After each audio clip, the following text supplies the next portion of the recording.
What is going on, guys? Welcome back to the channel. Welcome to today's video. We're not going to be working on the Mark IV Golf today. This is something a little different. Not exactly a positive video, but nonetheless it's a video to explain what has been going on other than the Mark IV Golf. Guys, as you can see from the title, it's not clickbait. I have been scammed. Let's get into it.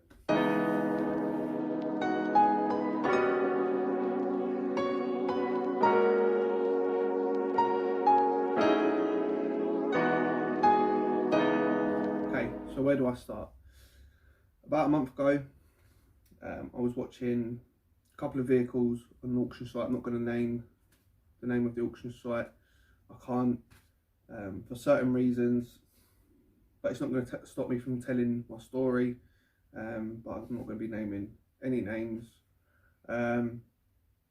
And reason for watching these vehicles, it was caddies. There were two caddy vans. Was because my one's going to be coming off the road because I'm going to be doing some work to it, but I still need to get to work and back, so hence why I was looking at picking up another caddy. So like I said, about a month ago, this caddy come up on the auction, 2010 caddy, colour coded front bumper, colour coded mirrors, alloy wheels. It looked nice. I'll put a picture in now. I set my budget to pay before fees around £1,000. You're getting it from auction, you don't know what to expect. So auction came around, so I'd won the auction for £1,000, but there was a minimum reserve on the vehicle, so the seller had a reserve of £1,650. That was far too much more than I was willing to pay. But my mindset behind buying the vehicles is, as long as they run and drive, then I'm not too worried. So the seller wanted £1,650. I stuck to my final bid of £1,000, and the seller, we couldn't come to an agreement. Fast forward to the next week, on auction day, I had seen another caddy, put a picture in now, a 2008 caddy, nothing special. It done low mileage. The 2010 one had done 150,000. 2008 one had done 120 odd thousand, and it had a roof rack, so that seemed more practical for my work. So it come up, and the 2008 caddy came up for auction first. I put in a little bit more for that caddy because it looks in better condition. It done lower mileage. They go for around £3,000 on the market. So I thought we'll have a punt at that. So I put in a bid of £1,200 on the 2008 one. It was on reserve again. So later, a little while later, 2010 caddy came up, and I put in a bid of £950. So I won that as well. Again, wasn't accepted because there was a reserve on it. So the 2008 caddy, I had won. The seller accepted £1,200.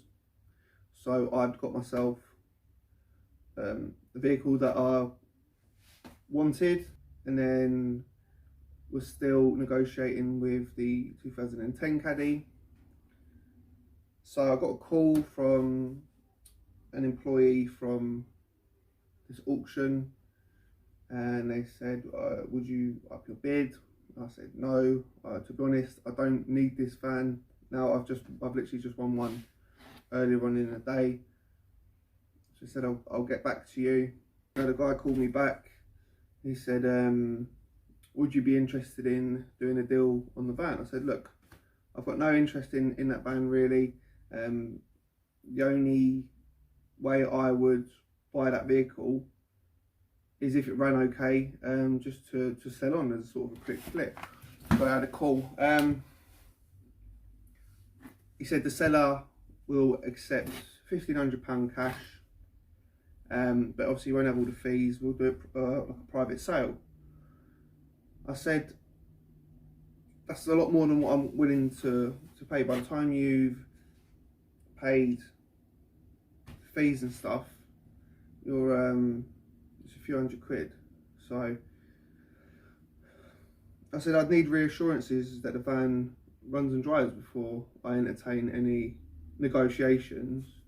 To which he said, the van runs spot on, I've driven it myself. All it would need is a bit of a touch up on the bumper, a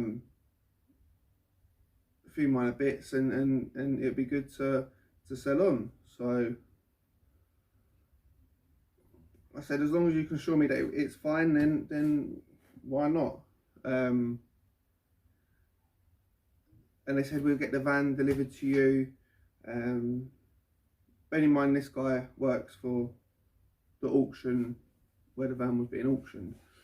So anyway, cut a long story short, a couple of days later, the van gets delivered.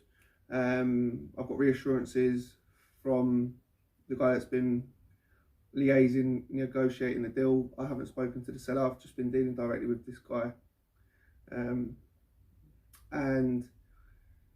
he got a recovery guy to drop it off. But before he'd get it off the trailer, I said, does it start? Does it all run? And he said, yeah, it runs fine. No problems. I drove it on the truck. You have to drive them on. You can't load them on anymore. So I had to drive it on. Okay. So he started it up. He reversed it off the truck. Seemed okay. But I'd already paid the money, of course, because I'm putting my trust into this guy. I thought, he's got to be honest with me, because he's doing something that shouldn't really be doing. So I thought, if I can get a vehicle and make a bit of money on it, happy days, and so on. So got the vehicle, drove it round into the alley, left it running, had a look around, and there was just blue smoke coming out of the back of the exhaust. Well, here we go. Thought it might have been sat for a while.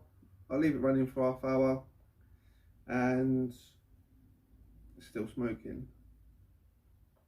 So I rang the guy that had negotiated the deal. I said that there's blue smoke coming out of the van. He's like, no, he rang me, sorry. He said, how did it go? Right, I said, yeah, there's blue smoke coming out of the van though. He's like, oh, no way.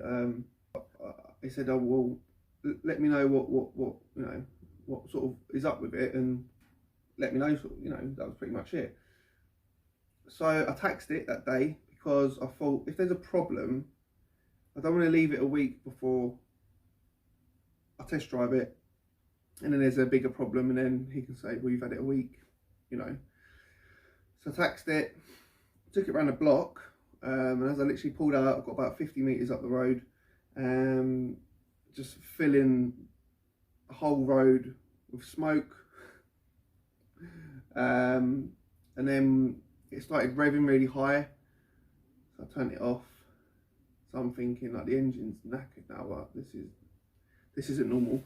So got on the phone to the guy again. I said, look, I've literally driven it. This was the same day that it got delivered. So just driven up the road. I said, it's chuffing out smoke. It's like revving the nuts off it, and I managed to turn it off. And there was smoke coming out of the bonnet from the engine bay as well. He said he'd call me the next day. So he called me. He said, oh, the guy that sold the vehicle will come out and have a look. I was just thinking, you assured me that this was fine, that the engine wise it was spot on, and it's not. So I'm still dealing with this guy, the middleman.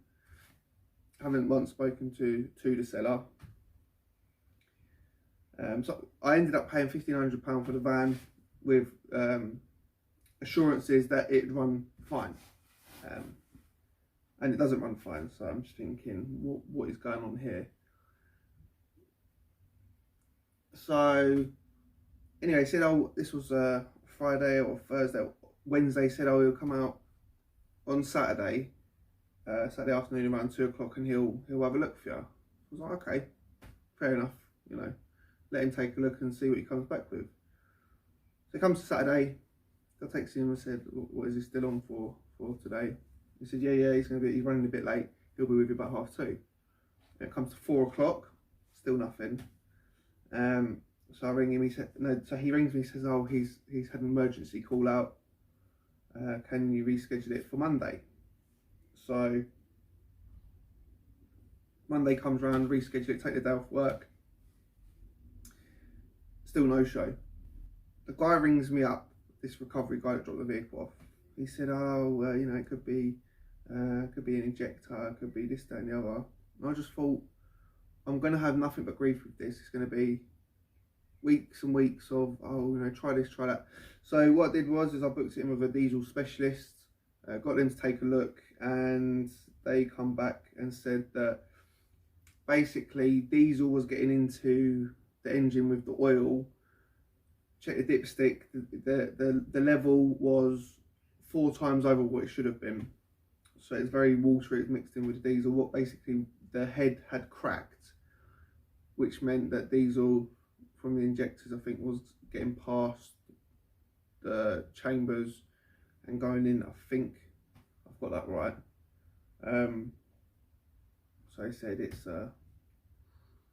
what will happen is if it he said, I'm surprised that you managed to turn it off. He said, because what normally happens, it will just rev up and up and up, and then eventually just go bang, which confirmed that the engine is shot on this van. So I said to the guy, I said, look, I feel like I've been had over here. Basically, for a new engine, for a second-hand engine on that van is around £600 on eBay. That's the going rate for a second-hand engine. So I said to him, I said, look, I said, either the guy can refund me my money and take the van back and I'll be done with it, or he can refund me £600 and I'll keep the van and then I'll put a new engine in it. And the exhaust was blowing, but you know, I wasn't too fussed about the exhaust blowing. You know, things like that is sort of to be expected. It's not the end of the world sort of thing. So this went on for 3 weeks, ringing him, what's going on, and 9 times out of 10 the call would be the call would end with, let me give him a call and I'll call you back. And he never did. You know, I was always chasing him, and I just thought, what a stupid thing to do. Like, you're risking your job to make a quick few £100, and you lied, saying that it ran fine, you'd driven it, you gave me assurances that it was fine, I put my trust into you, and you've had me over. And then basically it comes to a point where the seller, the guy, the middleman from this auction place, forwarded me on a text saying that they're offering to refund me £250 or take him to court. But my argument was, I haven't dealt with the seller once. I've been dealing with the guy from the auction. You've sold me the van. You've described it. I didn't even want the van really, but anyway, so I said, look, that's fine, thanks for your message. I will be ringing the company and see what can be done about this. And be on the phone saying, well, you know, I haven't made any money from this. I was just doing it to try and help you both out. Just thought, I'll just take the 250, be done with it. I don't, even though I've been had over, a lot of people would have rung the company direct and dropped him in it, but just thought it's been, you know, we've all had it tough. I gave him the benefit of the doubt. I'm sure he won't be doing that again. So, yeah. We got £3 in 2 vans. Oh, the first one I bought from the auction, which is in the garage at the moment right here, was running for a week. There's a little rattle coming from the gearbox, and I pulled into the alley, and it got stuck in gear. Can't get it out of gear, so the gearbox knackered on it. So my advice would be understand the risks, expect the worst outcome. So moving forwards, I know I've been rambling on, but I just wanted to explain this situation that I've been in. Moving forwards, they're both the same engine codes, okay? So I've got one van with a good engine and a knackered gearbox. The other van has got a knackered engine and a good gearbox. So the 2008 van runs a dream. It's only had 2 owners. It's been well looked after. It's a full service on it. It's had the cam belt done. So going forwards, the plan is to take the gearbox out of the 2010 Caddy, put it into 2008 Caddy, so I have one good working van. And then I'm a bit unsure what to do with the 2010 Caddy after that. I'm thinking maybe buy a cheap Touran. Yep, another bloody Touran. Take the running gear out of that and put it into that van. You might ask, well, why would you do that? Because vans hold their value a lot better than cars do. So it seems anyway. So I'm thinking, I've been having a look. So I've got the 250 back. So I've been looking at Tourans around £500–600. So it should only cost me an extra 250, 350. So that'll take me up to 1750, 1850. If I can get all the running gear into that, and bearing in mind the Touran's 6-speed, most caddies are 5-speed. So I'll have a better engine, because these are not turbo. These vans, they're 69 brake, they're STI, 2-litre STI engines. So get a 1.9 TDI from a Touran for 6-speed, put that into it, and it should fetch good money. It is in reasonable condition, apart from it's got a few knocks and bangs here and there. But so that is my fault behind that. A lot more work than I wanted to let myself get involved in, but we're in this situation. So more content. We're going to be changing. I wanted to get this video. I've been putting this off. I've had this sitting in the garage for a while, but I've been doing other things. Been working on the golf outside in the alley. I wanted to make this video before I started tearing into the vans. But yeah, pretty expensive lesson learned. So, but it is what it is. We'll flip it around and turn it into a nice little profit, hopefully, all being well. And that's pretty much it. So yeah, hope you guys have enjoyed the video. If you have, do leave the thumbs up, and if you're new, hit that subscribe button, click the bell notification. That will notify you when I next upload a video. There's obviously going to be plenty more to come on these vans, with the golf and so on. So yeah, busy times ahead. So, and obviously if you're not doing so already, make sure you follow us on Instagram, and I will catch you guys in the next one. Peace.